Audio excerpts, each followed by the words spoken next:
মনোযোগ দিয়ে শুনুন, বিশ্বনবীর সকালটা কেমন ছিল। বিশ্বনবী ফজর নামাজের পরে তিনি কখনো ঘুমাতেন না। সূর্য ওঠার পরে 2 রাকাত সালাত পড়ে তিনি ঘরে চলে যেতেন। বিশ্বনবী যখনই বাইরে থেকে ঘরে আসতেন দুটো কাজ করতেন। আমাদেরও দুটো কাজ করা দরকার। 1 নাম্বার, আল্লাহর হাবিব ঘরে ঢোকার আগে নিজের পক্ষ থেকেই ঘরের স্ত্রী সন্তানদেরকে সালাম দিতেন। সুবহানাল্লাহ। হযরত আয়েশা বলেন, আমি আল্লাহর নবীর সাথে সালামের প্রতিযোগিতা করেছি জীবনে বহুবার, কিন্তু কখনোই বিশ্বনবীকে আমি আগে সালাম দিতে পারি নাই। প্রিয় ভাইরা, চিন্তা করে দেখুন, আল্লাহর হাবিব তিনি আল্লাহর রাসূল, বয়সেও আয়েশার চাইতে বহু গুণে বড়, আবার তিনি মদিনার রাষ্ট্রপতি, মসজিদের ইমাম। এত যোগ্যতা এত মর্যাদা থাকার পরেও অল্প বয়সী আয়েশার মতো নারীও আল্লাহর হাবিবকে কখনো আগে সালাম দিতে পারে নাই। সুবহানাল্লাহ। আমরা হলে কি করতাম?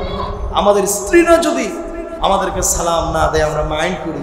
আমি ইমাম সাহেব বাইরে থেকে আসলাম, সমাজের সবাই আমার সালাম দেয়, তোমার মতো একজন বউ আমার সালাম দিলে না, এই কথা যদি আমি মনে করি, তাহলে কি রাসূলের আদর্শের সাথে আমার আদর্শ মিলল? বরং স্ত্রীকে স্বামী আগে সালাম দিয়ে সালামের প্রতিযোগিতা করবে, প্র্যাকটিস করবে, শেখাবে, তাইলে স্ত্রীর কাছ থেকে সালাম পাওয়া যাবে। জোরে বলেন ঠিক কিনা? আল্লাহর হাবিব যখনই ঘরে ঢুকতেন সালাম দিতেন। বিশ্বনবী যখনই ঘরে ঢুকতেন তিনি মিসওয়াক করে যেতেন। গুরুত্বপূর্ণ কথা, মনোযোগ দিয়ে শুনুন। আল্লাহর হাবিব সাল্লাল্লাহু আলাইহি ওয়াসাল্লাম বাইরে থেকে ঘরে এসেছেন, স্ত্রী তার কাছাকাছি আসবে। এখন যদি বিশ্বনবীর মুখের মধ্যে দুর্গন্ধ থাকে, যিনি তার সাথে সাক্ষাৎ করতে আসবেন তার জন্য কষ্ট আছে না নাই? আল্লাহর হাবিব শুধু বাইরে থেকে আসলে না, যখনই তিনি কারোর সাথে সাক্ষাৎ করতেন, এমনকি ইন্তেকালের বিছানাতে মৃত্যুর কয়েক মুহূর্ত পূর্বেও আজরাইল আর জিব্রাইলের সাথে সাক্ষাতের আগে, আল্লাহর সাথে সাক্ষাতের আগে তিনি মিসওয়াক করে পৃথিবী থেকে বিদায় নিয়েছেন। সুবহানাল্লাহ। এজন্য আল্লাহর হাবিব বলেছেন, লাউলা আন আশুক্কা আলাইয়া উম্মতি লা আমারতাহুম বিসসিওয়াকি ইনদা কুল্লি সালাতিন মাকতুবা। আমার উম্মতের জন্য যদি এটা কষ্টকর না হতো, তাইলে আমি 5 ওয়াক্ত নামাজ পড়া যেমন ফরজ, প্রতিদিন 5 বার দাঁত ব্রাশ করা, মিসওয়াক করাটাকেও আমি ফরজ করে দিতাম। প্রিয় ভাইরা আমার, আমরা দাঁতের কত ধরনের সমস্যায় ভুগি। প্রতিদিন 1 বার 2 বার পর্যন্ত আমরা ব্রাশ করি, আর আল্লাহর হাবিবের ব্রাশ, তার মিসওয়াক 24 ঘন্টা তার সাথেই থাকতো। জোরে বলেন সুবহানাল্লাহ। যখনই উযু করতেন মিসওয়াক করতেন, যখনই সালাত পড়তেন মিসওয়াক করতেন, যখনই ঘর থেকে বের হতেন, ঘরে ঢুকতেন, কারো সাক্ষাতে যেতেন, আল্লাহর হাবিব খাবারের আগে পড়ে, সাক্ষাতের আগে পড়ে, ঘুমের আগে পড়ে, উজুর সময়, নামাজের সময় 24 ঘন্টায় যেন পরিষ্কার পরিচ্ছন্ন থাকা, এটা ছিল আল্লাহর হাবিবের অন্যতম বৈশিষ্ট্য। জুড়ে বলুন সুবহানাল্লাহ। দুরূদ এবং সালাম পেশ করছি মানব ইতিহাসের সর্বকালের, সর্বযুগের সর্বশ্রেষ্ঠ মহামানব, মানবতার মুক্তির বন্ধু, আখিরি নবী মুহাম্মদুর রাসূলুল্লাহ সাল্লাল্লাহু আলাইহি ওয়াসাল্লামের শানে। আল্লাহ তাআলা যার জীবন আদর্শে আমাদের ব্যক্তি জীবন থেকে আন্তর্জাতিক জীবন পর্যন্ত, আমাদের রান্নাঘর থেকে বঙ্গভবন পর্যন্ত কিভাবে চললে আর চালালে শান্তি পাওয়া যাবে, সে আদর্শ দিয়ে আমাদের কাছে রাসূলকে পাঠিয়েছেন। আল্লাহর কাছে আমরা আমাদের জন্য দোয়া করছি, নামাজে যে রাসূলকে মানি, আল্লাহ যেন সমাজেও তাকে মানার তৌফিক দান করেন। মসজিদের 4 দেয়ালে তার আদর্শকে পরিপূর্ণরূপে অনুসরণ করি, মসজিদের বাইরের জীবনেও যেন সকল ক্ষেত্রে রাসূলকে একইভাবে মানতে পারি। আল্লাহ যেন আমাদেরকে তৌফিক দান করে দেন, বলেন আমিন। সম্মানিত ভাইরা, আমি সর্বসাকুল্যে আপনাদের কাছ থেকে 45 মিনিট সময় নিতে চাই একটি নির্ধারিত বিষয় আপনাদের সামনে উপস্থাপন করার জন্য। সে পর্যন্ত সময় দেওয়া যাবে তো ইনশাআল্লাহ? আমরা যা বলবো, কোরআন থেকে বলবো, হাদিস থেকে বলবো, কোরআন এবং হাদিসের নির্যাস থেকে, এবং সিরাত গবেষকগণ যে বক্তব্যগুলো কোরআন হাদিসের আলোকে তুলে ধরেছেন, সে কথাগুলোই আপনাদের সামনে তুলে ধরবো। আমরা জানি যে আপনাদের সময়ের মূল্য আছে, আপনাদের ব্যস্ততা আছে, সুতরাং আমরা যদি এমন কিছু বলে সময় নষ্ট করি, তাহলে আল্লাহর কাছে আমাদের একটা জবাবদাহিতা আছে না? আসুন আমরা আমাদের নির্ধারিত বিষয় আপনাদের সামনে তুলে ধরতে চাই। আল্লাহর হাবিবের 63 বছর জিন্দেগিতে কি তিনি করেছেন সেই বর্ণনা দেওয়া অত্যন্ত মুশকিল। তবে আমরা আজকে 63 বছরে কেবলমাত্র একটি দিনের বর্ণনা আপনাদের কাছে তুলে ধরতে চাই, যে আল্লাহর হাবিব সাল্লাল্লাহু আলাইহি ওয়াসাল্লাম সাধারণত প্রতিদিন তিনি কি করতেন। এই জন্য আমি আমার আলোচনার শিরোনাম দিয়েছি the daily routine of prophet Muhammadur Rasulullah সাল্লাল্লাহু আলাইহি ওয়াসাল্লাম, যে আল্লাহর হাবিবের ডেইলি রুটিনটা কেমন ছিল। আমরা যারা ছাত্র, আমাদের এক ধরনের রুটিন আছে, যারা ব্যবসায়ী তাদের রুটিন একরকম, শিক্ষকের প্রতিদিনের কাজকর্ম একরকম, রাজনীতিবিদের আরেক রকম প্রতিদিনের কর্মসূচি আছে। কিন্তু আল্লাহর হাবিব 24 ঘন্টা কি করতেন সাধারণত, এটা আমরা এই জন্য জানবো যে নামাজ পড়তে গেলে রাসূলকে যেমন জানতে হয়, আমরা আসলে সারাদিন কি করা উচিত, কিভাবে আমাদের জীবন কাটানো উচিত, এই নির্দেশনা, এই গাইডলাইনটাও নিতে হবে মুহাম্মদুর রাসূলুল্লাহ সাল্লাল্লাহু আলাইহি ওয়াসাল্লামের কাছ থেকে। আসুন আমরা আমাদের বক্তব্য শুরু করতে চাই। প্রিয় ভাইরা, আল্লাহর হাবিব ঘুম থেকে কখন উঠতেন, আল্লাহর হাবিবের শেষ রাত কিভাবে কাটতো, এটি দিয়ে আমরা শুরু করি। আল্লাহর হাবিব মুহাম্মদুর রাসূলুল্লাহ সাল্লাল্লাহু আলাইহি ওয়াসাল্লাম সাধারণত মধ্যরাতে অথবা রাতের শেষ ভাগে তিনি ঘুম থেকে জাগ্রত হয়ে যেতেন। কেননা আল্লাহ রাব্বুল আলামিন তাকে নির্দেশ দিয়েছেন, ইয়া আইয়ুহাল মুযাম্মিলু কুমিল লাইলা ইল্লা কালিলা, হে কম্বলাবৃত ব্যক্তি, হে মুহাম্মদ, রাতের কিছু অংশ তুমি দাঁড়াও, হতে পারে সেটা রাতের অর্ধেক অংশ অথবা তার চাইতে কম বেশি। আল্লাহ রাব্বুল আলামিন আরেকটি আয়াতের মধ্যে রাসূলকে বলছেন, ওয়া মিনাল লাইলি ফাতাহাজ্জাদ বিহি নাফিলাতান লাকা আসা আইয়াবআসাকা রাব্বুকা মাকামান মাহমুদা। আমি রাব্বুল আলামিন তোমার জন্য রাতের তাহাজ্জুদকে, কিয়ামুল লাইলকে একটি অতিরিক্ত কর্তব্য হিসেবে নির্ধারণ করে দিয়েছি। আর যদি তুমি সেটা মেনে চলো, তাহাজ্জুদ পড়ো, আশা করা যায় রাব্বুল আলামিন জান্নাতের সর্বোচ্চ সম্মানের জায়গা মাকামে মাহমুদ তোমাকে দান করবেন। সুবহানাল্লাহ।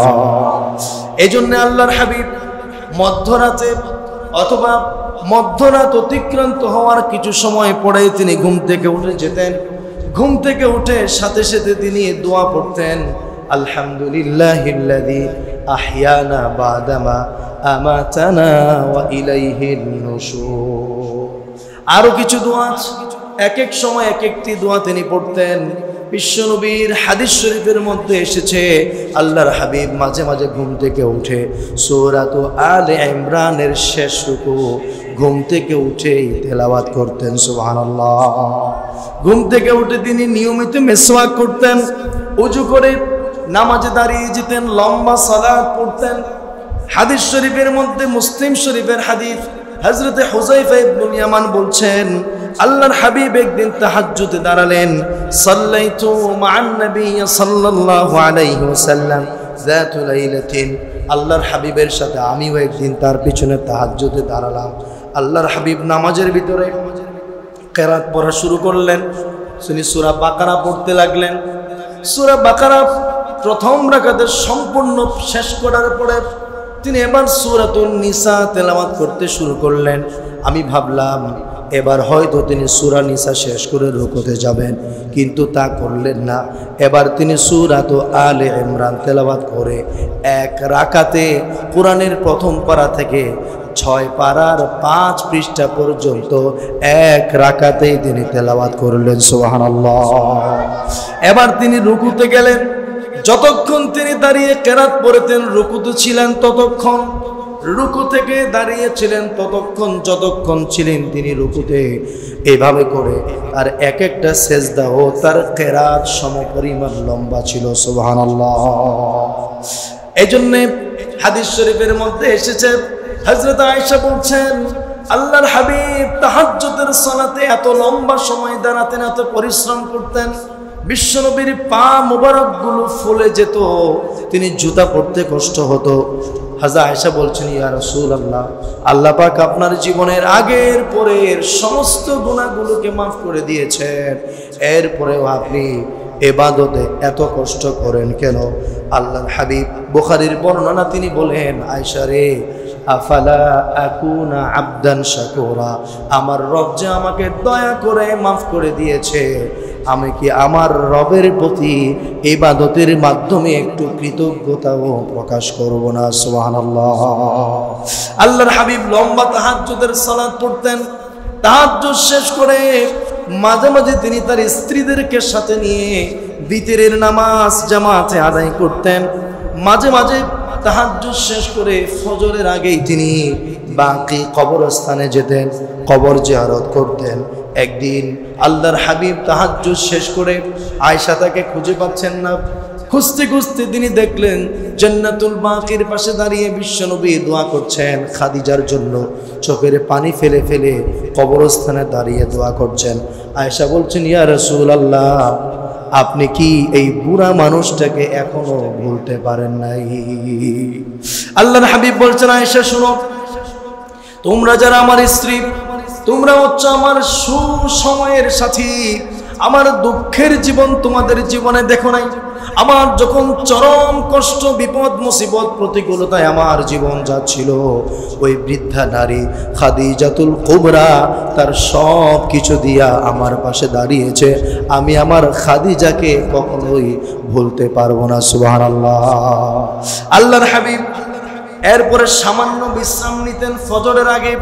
হযরতে বেলাল যখন ফজরের আযান দিতেন, আল্লাহর হাবিব নিজের ঘরে সুন্নত আদায় করে ফরজ করার জন্য মসজিদে নববীতে চলে যেতেন। সুবহানাল্লাহ।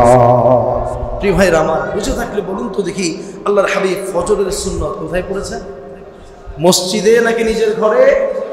একজন সাহাবী জানতে চাইলেন, ইয়া রাসূলুল্লাহ, সুন্নত নফল নামাজ কোথায় পড়বো আমি? আল্লাহর হাবিব তাকে পাল্টা প্রশ্ন করলেন, সাহাবী রে, তুমি কি দেখো না আমি কোথায় সুন্নত পড়ি, নফল পড়ি? তিনি বললেন, আমি তো আপনাকে দেখি আপনি ঘরেই পড়ে আসেন। আল্লাহর হাবিব বললেন, আমার মসজিদে এক রাকাত নামাজ পড়লে 50,000 রাকাতের সওয়াব পাওয়ার সুযোগ থাকার পরেও আমি সুন্নত নফল মসজিদে নববীতে পড়ি না, আমি সুন্নত নফল আদায় করি আমার নিজের ঘরে। সুবহানাল্লাহ। এজন্য প্রিয় ভাইরা, নিজের ঘরকে নামাজের জায়গা বানাতে হবে। আল্লাহর হাবিব এজন্য বলেছেন, তোমরা কবরকে মসজিদ বানাবে না আর নিজের ঘরকে কবর বানাবে না।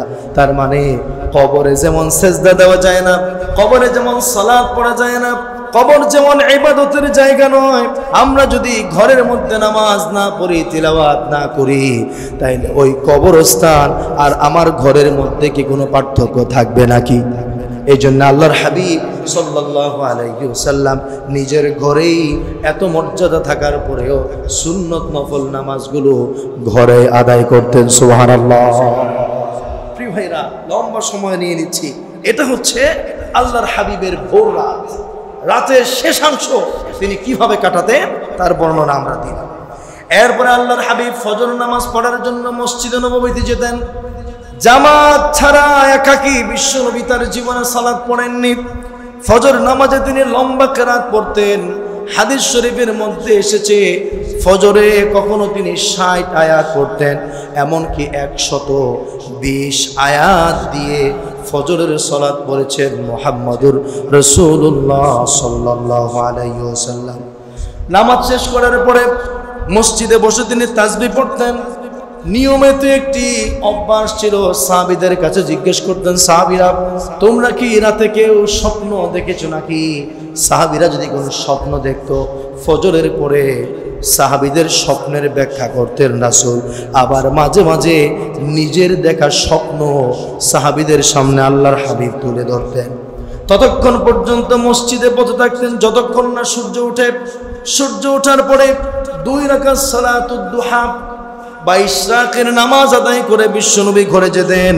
আল্লাহর হাবিব তার হাদিসের মধ্যে বলেছেন, মান সাল্লাল গাদাতা ফি জামাআতিন ثم قعد يذكر الله حتى تطلع الشمس ثم صلى ركعتين كانت له كأجر حجة وعمرة তাম্মা। যে ব্যক্তি ফজর নামাজ আদায় করার পরে ওই জায়গাতেই বসে থাকবে, আল্লাহর জিকির করবে যতক্ষণ না সূর্য ওঠে। সূর্য ওঠার পরে যদি 2 রাকাত সালাত আদায় করে, ওই ফজর থেকে সূর্য ওঠা আর 2 রাকাত নামাজ পড়ার কারণে মক্কা মদিনায় গিয়ে উমরা করলে, হজ করলে, আর যদি সেটা আল্লাহ কবুল করেন, ওই মক্কা মদিনার হজ এবং উমরা করার সমান সওয়াব ওই সূর্য ওঠার পরের 2 রাকাত নামাজে আল্লাহ পাক তাকে দান করে দিবেন। সুবহানাল্লাহ। সুতরাং প্রিয় ভাইরা, যারা নিয়মিত পারি না, যেদিন অফিস থাকে না, ব্যস্ততা থাকে না, অন্তত মাঝে মাঝে এরকম 2 রাকাত সালাত পড়া দরকার আছে না নাই? আল্লাহর হাবিব ফজর নামাজ পড়ে একদিন ঘরে চলে আসতেন। মনোযোগ দিয়ে শুনুন, বিশ্বনবীর সকালটা কেমন ছিল। বিশ্বনবী ফজর নামাজের পরে তিনি কখনো ঘুমাতেন না। সূর্য ওঠার পরে 2 রাকাত সালাত পড়ে তিনি ঘরে চলে যেতেন। বিশ্বনবী যখন এই বাইরে থেকে ঘরে আসতেন, 2টো কাজ করতেন।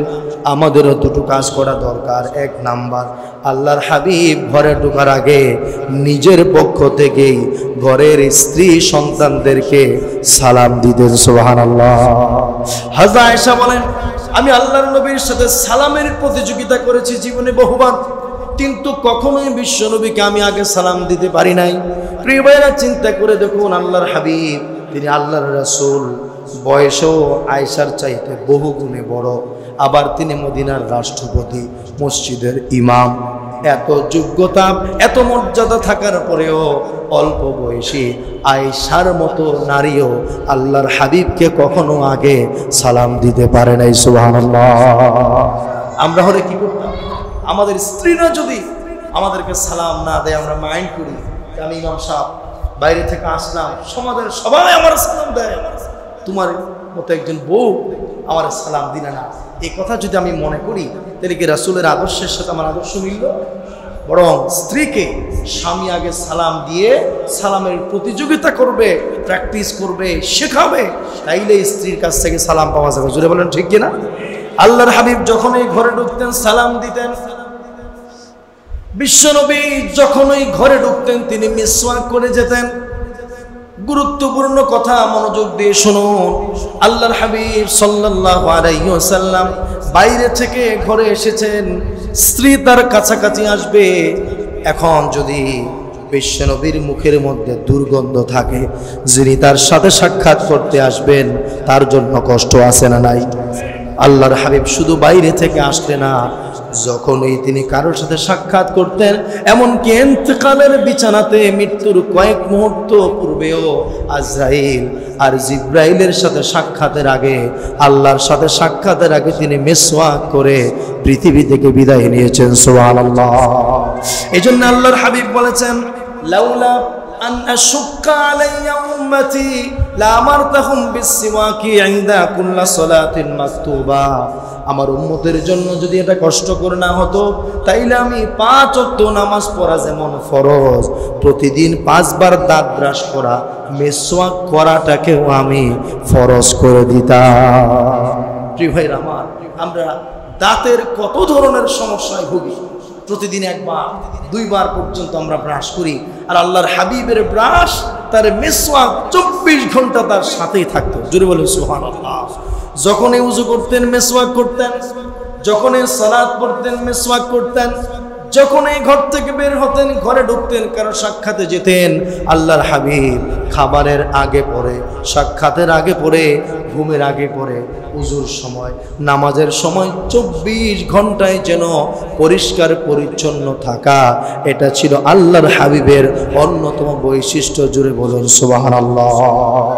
ফজর পরে তিনি ঘরে আসতেন, সালাম দিতেন, মিসওয়াক করে ঘরে ঢুকতেন। ঘরে এসেই তিনি ঘুমিয়ে যেতেন না। আয়েশাকে জিজ্ঞেস করতেন স্ত্রীদের গায়ে, আমার স্ত্রীরা সকালের নাস্তা কি প্রস্তুত আছে কিনা?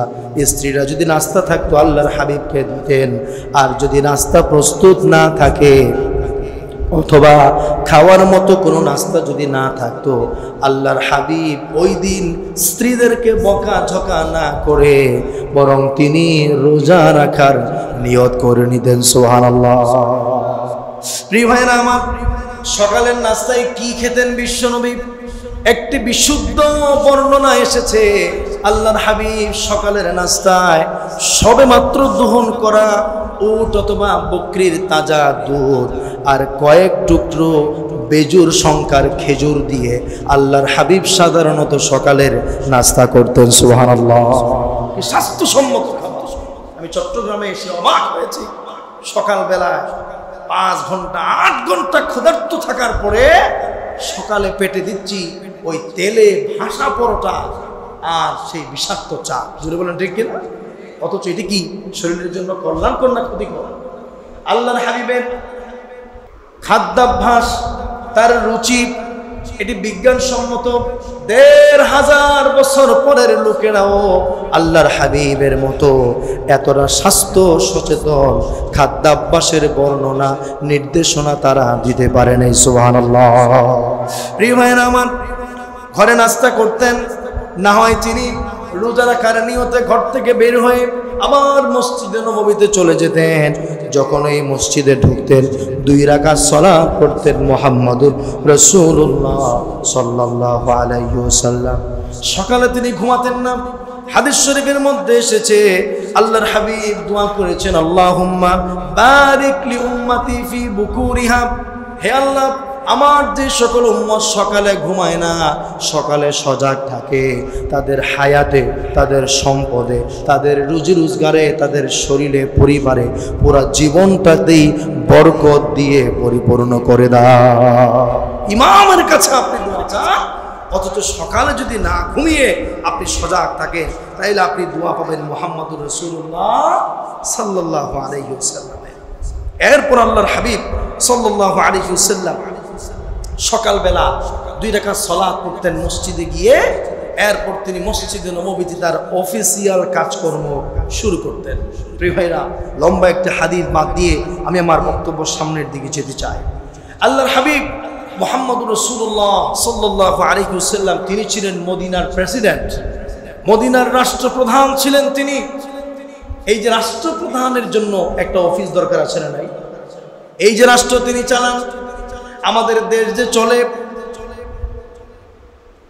দেশ পরিচালনায় সংসদ সদস্যদের জন্য একটি সংসদ ভবন আছে, এমপি মন্ত্রীদের জন্য, সচিবদের জন্য সচিবালয় আছে, বিভিন্ন মন্ত্রণালয়ের আলাদা আলাদা অফিস আছে।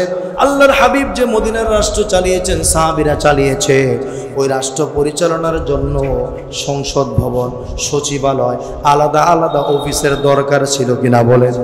কিন্তু আশ্চর্য কথা, আলাদা সংসদ ভবন ছিল না, আলাদা সচিবালয় ছিল না। রাষ্ট্র পরিচালনার সকল কাজ আল্লাহর হাবিব যেই মসজিদে 5 ওয়াক্ত সালাত পড়তেন, ওই মসজিদে বসেই রাষ্ট্র পরিচালনার সকল দায়িত্ব পালন করেছেন মুহাম্মদুর রাসূলুল্লাহ সাল্লাল্লাহু আলাইহি ওয়াসাল্লাম। সুবহানাল্লাহ। কিন্তু আশ্চর্য ব্যাপার, যেই মসজিদে বসে সমাজ পরিচালনা করতেন, যেই মসজিদে বসে বিশ্বনবী রাষ্ট্র চালাতেন, যেই মসজিদে বসে বিশ্বনবী যুদ্ধের ঘোষণা দিতেন, যেই মসজিদে বসে বিশ্বনবী রাষ্ট্রের বাজেট পেশ করতেন, ওই মসজিদের খতিব যখন রাষ্ট্র নিয়ে কথা বলে, সমাজ নিয়ে কথা বলে, রাষ্ট্রের কি করা উচিত, কি বর্জন করা উচিত, এসব বিষয়ে বক্তব্য দেয়, এক শ্রেণীর মুসলমানদের নামধারী লোক আছে, তারা বলে, হুজুর, মসজিদের ভিতরে রাজনীতি করার কোনো সুযোগ নাই, এমন কিছু কুলাঙ্গার মুসলমান সমাজে আছে না? প্রিয় ভাইরা আমার, আল্লাহর হাবিব মুহাম্মদুর রাসূলুল্লাহ সাল্লাল্লাহু আলাইহি ওয়াসাল্লাম তার রাজনৈতিক সমস্ত কাজকর্ম এই মসজিদের ভিতরে বসে তিনি করেছেন। সুতরাং আমরা যারা এই মসজিদকে কেবলমাত্র 5 ওয়াক্ত সালাত আর জুমার সালাতের জন্যই নির্দিষ্ট করে এরপর মসজিদে তালা মেরে দিয়েছি, আমাদের এই মসজিদের সাথে আল্লাহর হাবিবের মসজিদের পরিপূর্ণ মিল খুঁজে পাওয়া যাবে না। আল্লাহর হাবিবের মসজিদে কখনো তালা মারা হয়নি। নামাজ শেষে রাষ্ট্রীয় কাজকর্ম চলেছে, সামাজিক বিচার চলেছে, আশ্রয়হীন ব্যক্তিরা মসজিদের ভিতরে আশ্রয় নিয়ে এখানে আবাসিকভাবে তারা বসবাস করেছেন, খাবার দাবার খেয়েছেন, জীবনযাপন করেছেন। এই মসজিদের ভিতরে সমাজের দরবারের সমাধান হতো, আশ্রয় প্রার্থীরা এখানে আসতেন। সমাজ কিভাবে চলবে, রাষ্ট্র কিভাবে চলবে, তার সকল সিদ্ধান্ত আমাদের দেশে যেমন সংসদে হয়, আল্লাহর হাবিব রাষ্ট্রের সকল সিদ্ধান্ত যেই জায়গায় গ্রহণ করতেন সেই জায়গার নাম কি ছিল? মসজিদ। সুতরাং মসজিদ হচ্ছে একটি রাষ্ট্র সমাজ পরিচালনার কেন্দ্রবিন্দু। সুতরাং যেই মসজিদের মিম্বর থেকে খতিব সাহেব কেবলমাত্র নামাজ, রোজা, হজ, যাকাতের ওয়াজ করেন, সমাজ এবং রাষ্ট্রের কি করণীয় আর কি বর্জনীয়, কিভাবে একটি আদর্শ সমাজ এবং রাষ্ট্র পরিচালিত হতে পারে, এই বক্তব্য যদি কোনো খতিব না দেন, তিনি যেন আল্লাহর হাবিবের মিম্বরে দাঁড়িয়ে আল্লাহর হাবিবের আমানতের খেয়ানত করছেন। জোরে বলেন ঠিক কিনা? এই জন্যে মানব সমাজের চূড়ান্ত এবং সবচাইতে বিশুদ্ধ দিক নির্দেশনা আসবে মসজিদের মিম্বর থেকে। এটি রাজনীতি নয়, বরং এটি হচ্ছে কোরআন হাদিসের প্রকৃত নীতি। জোরে বলেন ঠিক কিনা? ইসলামের ইতিহাসটা তো এমন ছিল, মসজিদের ইমাম যিনি ছিলেন সমাজের ইমামও তিনি ছিলেন। সমাজ যিনি চালিয়েছেন মসজিদের ইমামতিও তিনি করেছেন। আল্লাহর হাবিব মসজিদে নববীর ইমাম, তিনি আমার মদিনার প্রেসিডেন্ট হযরত আবু বকর, হযরত ওমর, হযরত উসমান, হযরত আলী, হাসান, হুসাইন থেকে শুরু করে খোলাফায়ে রাশিদিন বা পরবর্তী যুগে যারা খলিফা ছিলেন প্রত্যেকেই রাষ্ট্রের প্রধানের দায়িত্ব যেমন পালন করেছেন, রাষ্ট্রের কেন্দ্রীয় বা জাতীয় মসজিদের খতিব এবং ইমামতির দায়িত্ব তারা পালন করেছেন। জোরে বলেন ঠিক কিনা? মানে সমাজের ইমাম আর মসজিদের ইমাম ছিল একই যোগ্যতা সম্পন্ন একই ব্যক্তি।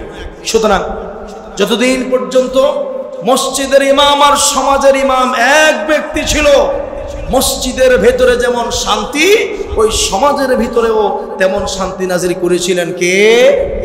আর যেদিন থেকে মসজিদের ইমামের দাঁড়িয়ে থাকতে হবে, মসজিদের ইমামের স্ত্রী পর্দা করতে হবে, ইমাম সাহেব হারামখোর হলে চলবে না, ইমাম সাহেব মদ খেতে পারবে না, চুরি করতে পারবে না, জেনা করতে পারবে না, তার 14 গোষ্ঠী শুদ্ধ বিচার বিশ্লেষণ করে সৎ যোগ্য মুত্তাকি ব্যক্তিকে মসজিদের ইমাম বানানো হলো। আর সমাজ এবং রাষ্ট্র পরিচালনার জন্য যখন সুদখোর, ঘুষখোর, জেনাখোর, জুলুম, চাঁদাবাজ, টেন্ডারবাজ লোকদেরকে এক কাপ চায়ের বিনিময়ে ভোট দিয়া সমাজ এবং রাষ্ট্র পরিচালনার দায়িত্ব দিয়ে দিলাম, সেদিন থেকেই মসজিদে শান্তি থাকলেও ওই সমাজ থেকে শান্তি উঠিয়ে গজব দিয়ে সমাজকে ভরে দিয়েছেন কে? এই জন্য আমরা যদি সামাজিক শান্তি চাই, রাষ্ট্রীয় শান্তি এবং শৃঙ্খলা চাই, তাইলে সমাজ এবং রাষ্ট্র পরিচালনায় এমন লোকদেরকে দায়িত্ব দিতে হবে যিনি সমাজেরও ইমামতি করতে পারেন, মসজিদেরও ইমামতি করতে পারেন। জোরে বলেন ঠিক কিনা? এটা কি রাজনীতি না ইসলামের নীতি? এটা ইসলামের নীতি। আল্লাহর হাবিব সকালবেলা ঘর থেকে নাস্তা করে অথবা রোজার নিয়ত করে মসজিদে গিয়ে 2 রাকাত সালাত পড়ে, এখন তিনি আর মসজিদের ইমাম না, এখন হচ্ছেন রাষ্ট্রের ইমাম। প্রেসিডেন্টের চেয়ারে বসে, আসনে বসে রাষ্ট্র পরিচালনার সমস্ত কাজকর্ম, অফিসিয়াল কাজকর্ম শুরু করতেন মুহাম্মদুর রাসূলুল্লাহ সাল্লাল্লাহু আলাইহি ওয়াসাল্লাম। প্রিয় ভাইরা আমার, এটা ছিল বিশ্বনবীর সকালবেলা। সেই ফজরের পর থেকে গবেষকরা বলছেন আনুমানিক সকাল 9টা-10টা পর্যন্ত এই সময়টুকুন তিনি রাষ্ট্রীয় কাজকর্ম করতেন। বিভিন্ন গভর্নরদের খোঁজখবর নিতেন, যুদ্ধের প্রস্তুতি, সেনাবাহিনী, অর্থ, বিভিন্ন মামলা, বিচার, এই সমস্ত কাজগুলো তিনি করতেন। সকাল 10টা থেকে 11টা, 11:30 আনুমানিক এই সময়টা গবেষকরা বলছেন আল্লাহর হাবিব তার জীবনে এই সময়টা রেখেছেন আলাদা কিছু কাজকর্ম করার জন্যে। বিশ্বনবী সকাল 10টা থেকে 11টা আনুমানিক এই সময়ে নিয়মিতভাবে তিনি আত্মীয় স্বজনের খোঁজখবর নিতেন। হযরতে ফাতেমার বাড়িতে যেতেন এই সময়টাতে, হাসান হুসাইনের সাথে তার যত স্মৃতি এই সময়ে সেগুলো তিনি তার মামা, তিনি তার খালা, আত্মীয় স্বজনদের খোঁজখবর নিতেন। কারণ নিকট আত্মীয়দের সাথে সম্পর্ক রক্ষা করা আমাদের জন্য ফরজ করে দিয়েছেন কে? 10টা থেকে 11টা। মাঝে মাঝে বিশ্বনবী বাজারে ভেজাল বিরোধী অভিযানে ম্যাজিস্ট্রেটের দায়িত্ব পালন করতেন। একদিন তিনি বাজারে গেলেন, খেজুরের দোকানে ঢুকে বস্তায় হাত দিলেন আর দেখলেন খেজুরগুলো ভিজা। জানতে চাইলেন দোকানদারকে, খেজুর ভিজা কেন? দোকানদার মূলত পানি দিয়েছে ওজন বাড়ানোর জন্য। বলল, ইয়া রাসূলুল্লাহ, বৃষ্টির পানি পড়ে খেজুর ভিজে গেছে। আল্লাহর হাবিব বললেন, তাইলে ভিজা খেজুর তো পিছনে থাকার কথা, বিক্রি করার জন্য সামনে আনার কথা না। আল্লাহর হাবিব তাকে বললেন, মান গাশানা ফালাইসা মিন্না, যে মানুষের সাথে ধোঁকাবাজি করে পণ্যে ভেজাল দেয়, খাদ্যে ভেজাল দেয়, দুর্নীতি করে, ওই ব্যক্তি নামাজ রোজা পড়লেও আমার উম্মত বলে বিবেচিত হবে না। যিনি মসজিদের ইমাম, তিনি আবার সকাল 10টা-11টায় বাজারে ম্যাজিস্ট্রেট, ভোক্তা অধিকার পরিষদের মতো করে তিনি মানুষের অধিকার তিনি নিশ্চিত করেছেন। হাদিস শরীফের মধ্যে এসেছে 10টা থেকে 11টা কখনো মহিলাদের সাথে সাক্ষাতের জন্য রাসূল রেখে দিয়েছেন। প্রেসিডেন্টের সাথে যদি কোনো নারী দেখা করতে চায়, তাদের কোনো সমস্যার কথা জানাতে চায়, মহিলাদের জন্য সাক্ষাতের সময় ছিল সকাল 10টা থেকে 11টা। আমার মাঝে মাঝে বিশ্বনবী সাল্লাল্লাহু আলাইহি ওয়াসাল্লাম 10টা থেকে 11টা অফিস শেষ করে ঘরে আসতেন। এসে যদি তিনি দেখেন এখনো ঘরের রান্না শেষ হয়নি, আল্লাহর হাবিব স্ত্রীদেরকে বকাঝকা না করে নিজেই রান্নার কাজে বউদেরকে রান্নাঘরে গিয়ে সাহায্য করতেন। সুবহানাল্লাহ। হযরত আয়েশা বলেন, বিশ্বনবী নিজের ছেঁড়া জুতা নিজেই সেলাই করতেন, নিজের ছেঁড়া কাপড়টা নিজে সেলাই করতেন। এই সময়ে ছাগলের বকরির দুধ নিজের হাতেই তিনি দহন করতেন। আর প্রত্যেক শনিবার সকাল 10টা-11টায় গোসল করে আল্লাহর হাবিব মসজিদে কুবাতে পায়ে হেঁটে গিয়ে যোহরের নামাজ আদায় করতেন। সুবহানাল্লাহ। এই জন্য আল্লাহর হাবিব বলেছেন, মান তাতাহহারা ফি বাইতিহি সুম্মা আতা মসজিদ কুবা ফাসাল্লা ফীহি সালাতুন কানা লাহু কাজরি উমরা, যে ব্যক্তি নিজের ঘর থেকে পবিত্রতা অর্জন করে মসজিদে কুবাতে যাবে, এরপরে 2 রাকাত নামাজ পড়বে, মসজিদে কুবায় 2 রাকাত নফল নামাজের বিনিময়ে আল্লাহ পাক একটা উমরার সওয়াব দান করে দিবে। এই জন্য যারা উমরায় যায়, যারা হজে যায়, ওই হজ কাফেলাগুলো যখন মদিনা জিয়ারা করায়, ঘোরায়, সাধারণত তারা চেষ্টা করেন শনিবারে মসজিদে কুবাতে তাদেরকে নিয়ে গিয়ে 2 রাকাত সালাত পড়াতে। আমরাও হাজিদেরকে পরামর্শ দিই যে ভাই, মদিনায় যে কয়দিন থাকবেন অন্তত একদিন শনিবার পায়ে হেঁটে যোহর নামাজ মসজিদে কুবাতে পড়ো। আল্লাহর হাবিব সাল্লাল্লাহু আলাইহি ওয়াসাল্লামের একটি অভ্যাস আপনি আপনার জীবনে আমল করতে পারলেন। জোরে বলুন সুবহানাল্লাহ। আল্লাহর হাবিব সাধারণত 10টা থেকে 11টা এই কাজগুলো করতেন। প্রিয় ভাইরা, আল্লাহর হাবিবের দুপুরটা কেমন ছিল? হাদিস শরীফের মধ্যে এসেছে বিশ্বনবী সাল্লাল্লাহু আলাইহি ওয়াসাল্লাম দুপুরের খাবার গ্রহণ করতেন সাধারণত নামাজের আগে, যোহরের আগে তিনি খাবার গ্রহণ করতেন। আর বিশ্বনবীর খাবারের কিছু বৈশিষ্ট্য ছিল। আল্লাহর হাবিব আগে খেতেন, বউ সন্তানেরা পরে খেত। আমাদের ঘরে যেমনটা হয় এমনটা ছিল না। তিনি তার স্ত্রী, এমনকি ঘরের যেই খাদেমরা আছে, কাজের লোকেরা আছে, সকলকে নিয়ে একসাথে একই রকম খাবার, একই রকম বিছানাতে বসে খেতেন মুহাম্মাদুর রাসূলুল্লাহ সাল্লাল্লাহু আলাইহি ওয়াসাল্লাম। আল্লাহর হাবিব কখনো বাসি খাবার খেতেন না, একসাথে বেশি খেতেন না, অল্প অল্প খেতেন, বারবার খেতেন। বিশ্বনবী তার জীবনে নিজের ঘরে অথবা অন্য কোনো মানুষের ঘরে খাবারে ত্রুটি ধরেন নাই। ঝাল বেশি হয়েছে, তেল কেন বেশি হলো, লবণ কেন কম হলো, বিশ্বনবী সাল্লাল্লাহু আলাইহি ওয়াসাল্লাম তার হায়াতে কোনো মেহমানদারি গ্রহণ করলেও কোনো রান্নার ত্রুটি তার জীবনে কোনোদিন ধরে নাই। সুবহানাল্লাহ।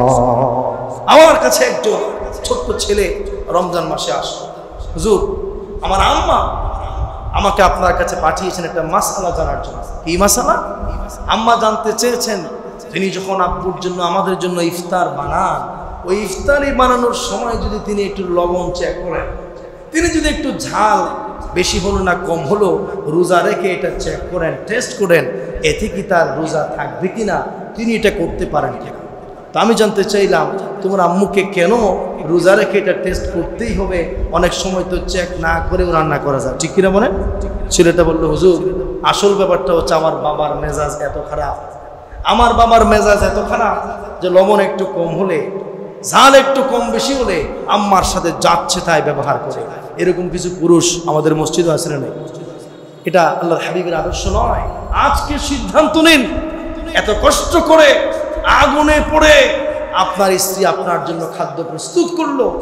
আমি নারীদের প্রতি লক্ষ্য করেছি, আপনি মন থেকে বলুন আর এমনিতেই তাকে খুশি করার জন্য বলুন, রান্নার পরে যদি রান্নার প্রশংসা করেন, এই বিশাল সময়ের কষ্টটা যেন এক শব্দের প্রশংসায় মাটির সাথে মিশে যায়। যদি বলেন ঠিক কিনা? আল্লাহর হাবিব সাল্লাল্লাহু আলাইহি ওয়াসাল্লাম কখনোই কারো খাবারের ত্রুটি তিনি ধরেননি। আল্লাহর হাবিবের পছন্দনীয় খাবারের একটি তালিকা উলামায়ে কেরাম গবেষণা করে বের করেছেন। বিশ্বনবী সাল্লাল্লাহু আলাইহি ওয়াসাল্লাম সাধারণত তিনি দুধ পছন্দ করতেন, উটের দুধ, বকরির দুধ, ছাগলের দুধ। তিনি সকালের নাস্তাতেও দুধ খেতেন, সেটা আমরা আপনাদেরকে জানিয়েছি। আল্লাহর হাবিবের খেজুর ছিল খুব পছন্দ, দুধ থেকে তৈরি। পনির তিনি পছন্দ করতেন, রুটি পছন্দ করতেন, ভিনেগার এটি ছিল তার পছন্দের একটি পানীয়। সিরকা তিনি খেতেন, মধু খেতেন। তিনি অলিভ অয়েল দিয়ে, অর্গানিক জৈতুনের তেল দিয়ে, কখনো তেলে ভিজিয়ে রুটি খেয়েছেন, ওই তেল দিয়ে ছেঁকে রুটি খেয়েছেন, এবং ওই তেল নিজের মাথায় এবং দাড়িতে ব্যবহার করেছেন মুহাম্মদুর রাসূলুল্লাহ সাল্লাল্লাহু আলাইহি ওয়াসাল্লাম। কালো জিরা খেতেন, কালো জিরার তেল তিনি পছন্দ করতেন। হাদিসে এসেছে আল্লাহর হাবিব ফলের মধ্যে 3 ফল ছিল তার বেশ পছন্দ। আনার, ডালিম কি বিশ্বনবী পছন্দ করতেন, কিশমিশ খেতেন প্রচুর পরিমাণে, আঙ্গুর খেয়েছেন বহুবার, এমনটাও হাদিস শরীফের মধ্যে এসেছে। আল্লাহর হাবিবের পছন্দনীয় খাবারের মধ্যে একটি ছিল মাশরুম। আমাদের সমাজে আছে না নাই? আমরা ব্যাঙের ছাতা, অথচ আল্লাহর হাবিব মাশরুম খেয়েছেন বলে হাদিস শরীফের মধ্যে এসেছে। অনেক সাহাবীদের পছন্দের খাবার ছিল মাশরুম। সবজির মধ্যে লাউ ছিল তার পছন্দ। তিনি গোশত খেতে পছন্দ করতেন, বিশেষ করে উটের গোশত, খরগোশের গোশত খেয়েছেন, মুরগির গোশত খেয়েছেন, ছাগলের সামনের 2 রানের গোশত ছিল আল্লাহর হাবিবের পছন্দ। আল্লাহর হাবিব ছাতু খেতেন। ছাতু, ছাতু চিনেন তো? ওই যে চাল, চিরা, মুড়ি, খই ইত্যাদিগুলোকে পাউডার করে এক জাতীয় একটি মিশ্রণ তৈরি করা হয়, আছে না নাই? এই ছাতু পছন্দ। ইমাম নববী রাহমাতুল্লাহি আলাইহি বুঝ হওয়ার পর থেকে তিনি অধিকাংশ সময় ছাতু খেয়ে কাটিয়েছেন।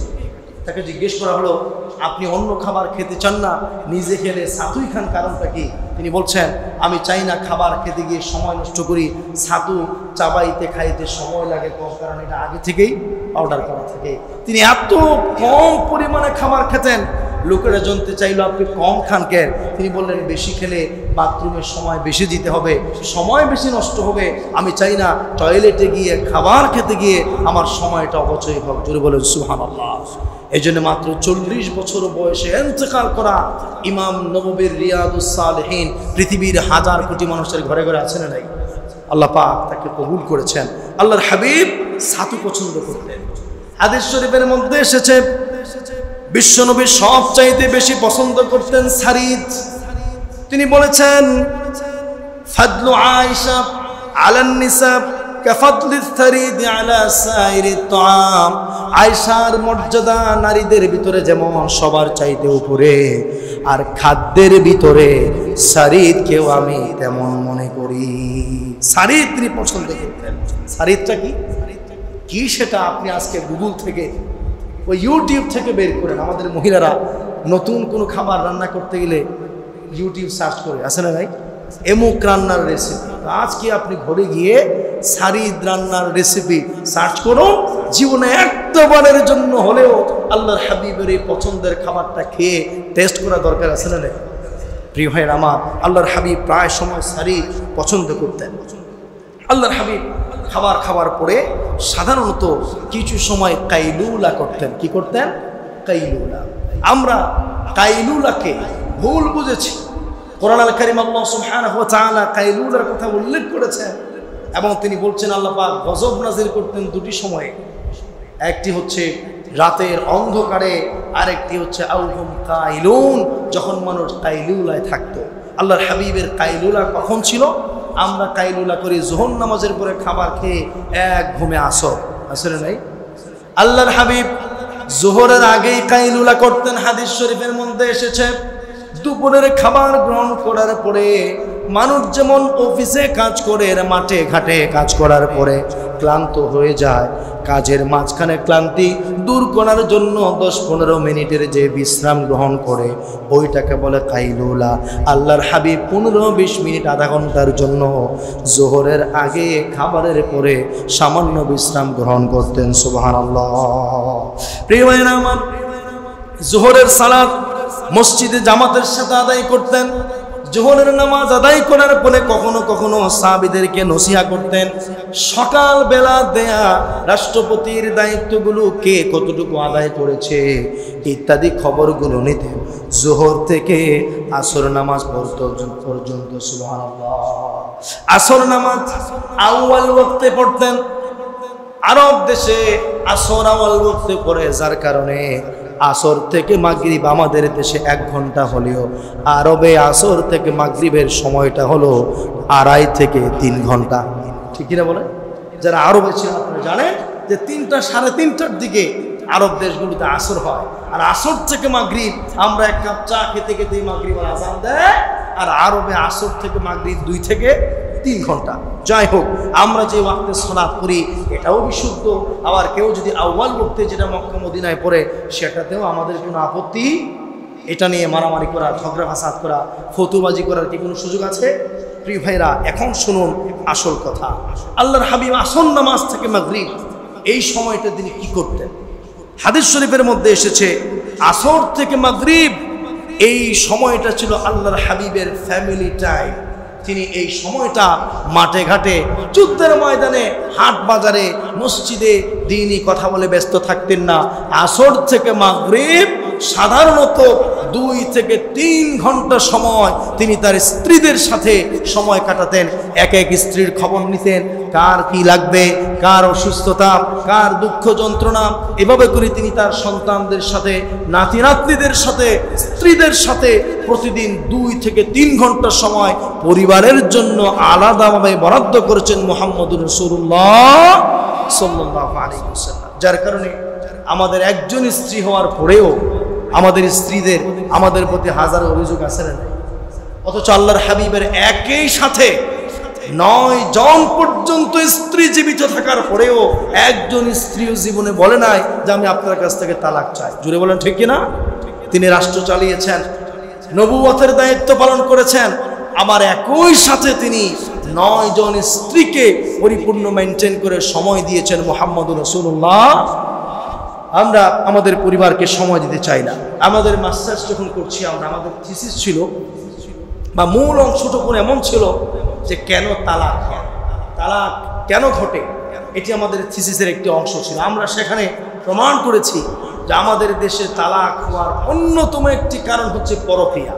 পরক্রিয়া আমাদের পারিবারিক জীবনে আজ ক্যান্সারের মতো রোগ নিয়েছে। ঠিক কিনা বলেন? আর এই পরক্রিয়াটা ঘটে কখন? যখন স্বামী তার স্ত্রীকে সময় দেয় না, স্ত্রী তার স্বামীকে পর্যাপ্ত সময় দেয় না। গবেষণায় দেখা গেছে পরক্রিয়ার ঘটনাগুলো প্রবাসীদের পরিবারে কম না বেশি। কারণ কি? স্বামী এক জায়গায়, স্ত্রী। এই জন্যে পরিবারকে পর্যাপ্ত সময় দিতে হবে। আল্লাহর হাবিব সাল্লাল্লাহু আলাইহি ওয়াসাল্লাম মাঝে মাঝে রাত যখন নীরব হয়ে যেত, মদিনা যখন ঘুমিয়ে পড়তো, হযরত আয়েশাকে নিয়ে হাঁটতে বের হতেন। একদিন তিনি বের হলেন আর আয়েশাকে বললেন, আয়েশা চলো আজকে আমরা দুজন দৌড় প্রতিযোগিতা দেই। হযরত বিশ্বনবী আর আম্মা জান আয়েশা দুজন মরুভূমিতে দৌড় দিলেন। আল্লাহর হাবিব আগে চলে গেলেন, আয়েশা পিছনে পড়ে গেল। আয়েশা বলছেন, ইয়া রাসূলুল্লাহ, আমার ভুঁড়ি একটু বেড়ে গেছে, ওজন বেড়ে গেছে, আপনার সাথে আজকে পারলাম না, আপনি জিতে গেছেন, আরেকদিন খেলবো। আল্লাহর হাবিব আরেকদিন আয়েশাকে নিয়ে মরুভূমিতে গেলেন রাত্রিবেলা। দুজন দৌড় দিলেন। বিশ্বনবী ইচ্ছে করে একটু আস্তে দৌড় দিয়ে আয়েশাকে জিতিয়ে দিলেন। আয়েশা বলছেন, ইয়া রাসূলুল্লাহ, সেদিন যে আপনি আমাকে হারালেন, জিতে গেলেন, আজকে আমি জিতে সেই দিনের প্রতিশোধ গ্রহণ করলাম। সুবহানাল্লাহ। প্রিয় ভাইরা আমার, রাষ্ট্রপতি কত বড় নবুয়তের দায়িত্ব, এর পরেও তিনি তার স্ত্রীদেরকে পর্যাপ্ত সময় দিতেন, এখানে কোনো কার্পণ্য করতেন না। একদিন আয়েশাকে বলছেন, আয়েশা খেলা দেখবে কি? দেখবো। ঈদের দিন রাসূল তার স্ত্রীকে নিয়ে ঘুরতে বেরিয়েছেন। মসজিদ নববীর সামনে আরবের লোকেরা ঈদের দিন খেলছে, বিভিন্ন ধরনের তাদের আরবীয় সংস্কৃতি। বিশ্বনবী আয়েশাকে কাঁধের পিছনে, শরীরের পিছন দিয়ে দাঁড়া করালেন। হযরত আয়েশা তার মুখের থুতনি বিশ্বনবীর কাঁধের মধ্যে রেখে দীর্ঘ সময় পর্যন্ত খেলা দেখলেন। আল্লাহর হাবিব বলেন, আয়েশা রে, খেলা দেখে মন ভরেছে নাকি? বলে হ্যাঁ। তো তাইলে চলো এখন আমরা ঘরে ফিরে যাই। এই জন্যে আপনাকে তাদের জন্য পর্যাপ্ত বিনোদন, তাদের জন্য পর্যাপ্ত সময় স্ত্রী এবং সন্তানদেরকে দেওয়া, এটাও বিশ্বনবী মুহাম্মদুর রাসূলুল্লাহ সাল্লাল্লাহু আলাইহি ওয়াসাল্লামের আদর্শ। প্রিয় ভাই আমার, ওই যে সেদিন একটি গল্প শুনলাম, একজন ভাই আরেকজন ভাইকে জিজ্ঞেস করছেন যে ভাই, আপনার সন্তানটা কত বড় হয়েছে? তিনি বলছেন যে ভাই, আমার ছেলেটা এত বড়। কি আজীব কারবার! মানুষকে বড় বোঝানোর জন্য তো এইভাবে বলে না, বলে যেন এত বড় হয়েছে। আরে ভাই, আপনার ছেলেটা কত বড় হলো? বলছে যে আমার ছেলেটা এত বড় হয়েছে। তিনি বলছেন যে ভাই, বুঝতে পারলাম না আসল ঘটনা কি। তিনি বলছেন, ভাই, আমার ব্যবসার অফিসের এত ব্যস্ততা, সকালে যখন ঘুম থেকে এত তাড়াতাড়ি উঠে অফিসে যাই, আমার সন্তান বিছানায় থাকে। আবার রাত যখন গভীর করে ঘরে ফিরি, তখনও সে বিছানায় শুয়ে থাকে। বাচ্চাকে এইভাবে কখনো দেখিনি। দেখেছি? কি বলেন, এটি কি জাস্ট শুধু একটি গল্প, নাকি আমাদের সমাজের বাস্তবতা? আমাদের সমাজের বাস্তবতা এটি। এই জন্যে নিজের পরিবারকে পর্যাপ্ত সময় দিতে হবে। আমাদের বাংলাদেশের লক্ষ কোটি মানুষের হৃদয়ের স্পন্দন শহীদ মজলুম আল্লামা দেলোয়ার হোসেন সাঈদী রহমতুল্লাহি আলাইহি একটি স্মৃতি আমাদের মনে করছে। তার কলিজার টুকরা সন্তান মাসউদ সাঈদী, তিনি একদিন স্মৃতিচারণ করে বলছিলেন যে আমার বাবা আমাদের সাথে ঘন্টার পর ঘন্টা আমাদের ভবনের ছাদে তিনি আমাদের সাথে গল্প করতেন। গল্পের ফাঁকে একদিন তার কাছে ফোন আসলো যে একজন তাকে একটি দ্বীনি দাওয়াত তাকে দিতে চাচ্ছেন। তিনি সেই দাওয়াতকে গ্রহণ করলেন না। তা আমি তাকে জিজ্ঞেস করলাম যে বাবা, এত বড় প্রোগ্রাম, আপনি প্রোগ্রাম গ্রহণ করছেন না আর আমাদের সাথে বসে বসে গল্প করছেন, তার হিকমতটা কি, তার রহস্যটা কি? তিনি বলছেন, কলিজার টুকরা সন্তান, শোনো, মানুষকে দ্বীনের দিকে দাওয়াত দিয়ে ইসলাম মুচি করা, মানুষকে দ্বীন শিখানো, এটি যেমন আল্লাহর বিধান, তোমরা যে আমার কলিজার টুকরা সন্তান, তোমার মা যে আমার স্ত্রী, দ্বীনের জন্য দাওয়াত দেওয়া, এটা যেমন রাসূলুল্লাহর আদর্শ, তোমাদের জন্য পর্যাপ্ত সময় বের করে তোমাদের পরিচর্যায় সময় দেওয়া, এটাও ওই নবীর ওই আদর্শ। জুড়ে বলেন সুবহানাল্লাহ। যার কারণে দেখা গিয়েছে তিনি যেমন স্বর্ণের টুকরার মতো মানুষ ছিলেন, তার সন্তানগুলো যেন এক একটা আলোক বর্তিতা প্রদীপ হয়ে আজ বাংলাদেশে আলো ছড়াচ্ছে। জুড়ে বলেন ঠিক কিনা? এই জন্য প্রিয় ভাইরা, পরিবারকে সময় দিতে হবে। এটি হচ্ছে আল্লাহর হাবিবের সেরা। আমরা সংক্ষেপ করি। আল্লাহর হাবিব মাগরিবের নামাজ জামাতে আদায় করতেন, এরপরে তিনি মাগরিবের পরে রাতের খাবার গ্রহণ করতেন, এশার নামাজের আগে তিনি রাতের খাবার গ্রহণ করতেন। আশ্চর্য কথা, মাগরিবের পরে কিভাবে খায়?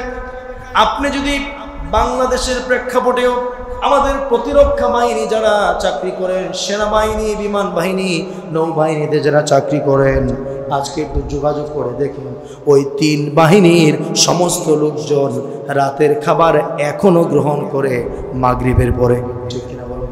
আর যার কারণে তারা শারীরিকভাবে আমাদের চাইতে অনেক শক্তিশালী। ১৫০০ বছর পরে এসে যুদ্ধের ময়দানের সেনাপতিদের স্বাস্থ্য ঠিক রাখার জন্য যেই খাবারের সময় ঠিক করা হয়েছে, আল্লাহর হাবিব ১৫০০ বছর আগে আজকের আধুনিক সমাজের চাইতো আরো আধুনিক পদ্ধতিতে খাবারের সময় নির্ধারণ করেছেন। সুবহানাল্লাহ। এশার নামাজ তিনি একটু দেরিতে আদায় করতেন। বিশ্বনবী হাদিস শরীফের মধ্যে বলেছেন, এশারের পূর্বে ঘুম আর এশারের পরে কাজকর্ম, এটি বিশ্বনবী সাধারণত পছন্দ করতেন না। এশার নামাজ জামাতে আদায় করার পরে জরুরি কোনো কাজ না থাকলে আল্লাহর হাবিব সাথে সাথে নিজের ঘরে গিয়ে ঘুমানোর জন্য প্রস্তুতি নিতেন। জোরে বলুন সুবহানাল্লাহ। আল্লাহর হাবিব যখন বিছানায় যেতেন 5টা কাজ করতেন। 1 নাম্বার, আল্লাহর হাবিব তাড়াতাড়ি ঘুমিয়ে যেতেন, দেরি করতেন না। গবেষকরা বলছেন আনুমানিক আমাদের দেশের 9টা থেকে 10টা এর ভিতরেই বিশ্বনবী আল্লাহর নাম নিয়ে তিনি ঘুমিয়ে যেতেন। দ্বিতীয় কথা হচ্ছে, বিশ্বনবী যখন বিছানায় যেতেন, প্রস্তুতকৃত বিছানায় তিনি সহজে ঘুমাতেন না। বিছানায় যাওয়ার পরে বিছানার চাদর, ওই মালিশের কভার, পুরো বিছানাটাকে নিজের মতো করে আবার ঝেড়ে নিতেন। এটা হলো আল্লাহর হাবিবের সুন্নাহ। কেননা আমাদের শরীরের জন্য ক্ষতিকর এমন অনেক বিষাক্ত পোকামাকড় আমার বিছানায় থাকার সম্ভাবনা আছে না নাই? আল্লাহর হাবিব ঘুমানোর আগে সমস্ত আলো বন্ধ করে দিতেন। বিজ্ঞান বলে যে ব্যক্তি যত গভীর অন্ধকারে ঘুমাবে এটি তার ঘুমের পূর্ণতা আসবে, আর আলোতে ঘুমালে ওই ব্যক্তির অসুস্থতা বৃদ্ধি পাওয়ার সম্ভাবনা আছে না নাই? আল্লাহর হাবিব ঘুমানোর আগে উযু করতেন। উযু করে বিছানাতে সেই ঘুমিয়ে যেতেন না। হাদিস শরীফের মধ্যে এসেছে সারাদিন তিনি কি করলেন সেই সকল গল্পগুলো ঘুমের আগে স্ত্রীদের সাথে শেয়ার করতেন। আল্লাহর হাবিবের চরিত্রটা এমন ছিল, তিনি বাইরে কি করতেন ঘরে জানতো, আর ঘরের চরিত্র কি ছিল এটাও তিনি বাইরের মানুষের কাছে প্রকাশ করে দিতেন। সুবহানাল্লাহ। এরপরে দোয়া পড়তেন, কিছু আমল পড়তেন, কিছু সূরা পড়তেন। এরপর বিশ্বনবী আল্লাহর নাম নিয়ে বিছানাতেই তিনি ঘুমিয়ে যেতেন, আবার ঘুম থেকে খুব তাড়াতাড়ি জাগ্রত হয়ে যেতেন। সুবহানাল্লাহ। প্রিয় ভাইরা আমার, এই হলো আল্লাহর হাবিবের একটা দিন কিভাবে কেটেছে। আমি যদি এই জায়গা থেকে আপনাদেরকে 2টি শিক্ষা বলি। প্রথম শিক্ষাটি হচ্ছে, আল্লাহর হাবিবের জীবনটা যে আমরা একটু শুনলাম, এখানে কি অলসতার কোনো চিহ্ন আছে? বেকার অবসর সময় কাটানোর কোনো কথা কি আপনারা শুনেছেন? আল্লাহর হাবিব ছিলেন একজন পরিশ্রমী, তিনি অলস ছিলেন না। তিনি ছিলেন একজন প্রোডাক্টিভ মানুষ নয়, তিনি সুপার অ্যাক্টিভ একজন মানুষ ছিলেন, যার জীবনে একটা মুহূর্ত তিনি অবহেলায় অলসতায় কাটিয়ে দেননি। নিজের জন্য, মানবতার জন্য, দ্বীনের জন্য তিনি কাজ করেছেন। দ্বিতীয়ত, আল্লাহর হাবিবের জীবনটা ছিল ব্যালেন্সড একটি জীবন। এই জীবনে এমন হয় না যে তিনি ইসলামের জন্য কাজ করতে গিয়ে নিজের স্ত্রী সন্তানদেরকে ভুলে গিয়েছেন, আমার পরিবারের পিছনে এতটা সময় দিয়েছেন যে রাষ্ট্রের জনগণের কথা ভুলে গেছেন। আবার রাজনীতি করতে গিয়ে, সমাজ রাষ্ট্র চালাতে গিয়ে ইসলামের কথা ভুলে গেছেন।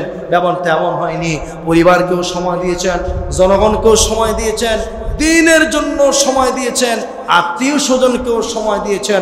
অর্থাৎ তার জীবনটা ছিল ভারসাম্যপূর্ণ, ব্যালেন্সড একটি জীবন, যার জীবনে কোনো কম বেশি ছিল না।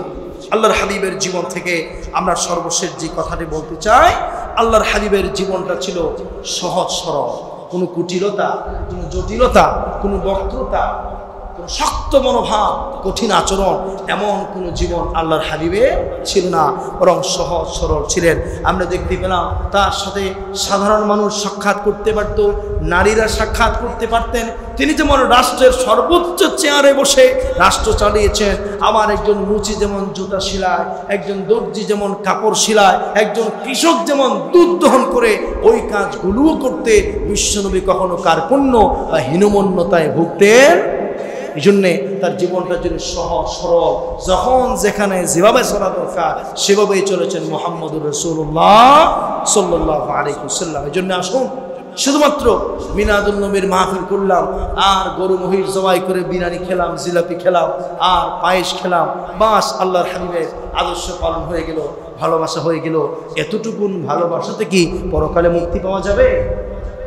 এই জন্য আল্লাহ পাক বলেছেন, মা আতাকুমুর রাসূল ফাখুযু ওয়া মা নাহাকুম আনহু ফান্তাহু। আল্লাহর হাবিব সাল্লাল্লাহু আলাইহি ওয়াসাল্লাম তোমাদেরকে যা দিয়ে গিয়েছেন সেগুলোকে আঁকড়ে ধরো, গ্রহণ করো, আর তিনি তোমাদেরকে যা বর্জন করতে বলেছেন সেগুলোকে পরিত্যাগ করো। আল্লাহর কাছে তৌফিক চাই, আল্লাহ তাআলা যেন আল্লাহর হাবিবকে, আমি ভূমিকাতে যেটা বলেছি, মসজিদের 4 দেয়ালে যেভাবে মানি, মসজিদের বাইরেও যেন তাকে সেভাবে মানতে পারি।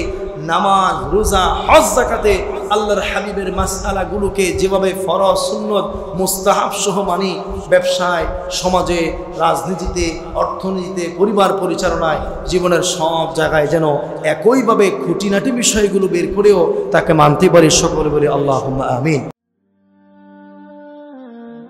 আইইউবি মিডিয়া, অপসংস্কৃতি মুক্ত আধুনিক ভিডিও সেন্টার।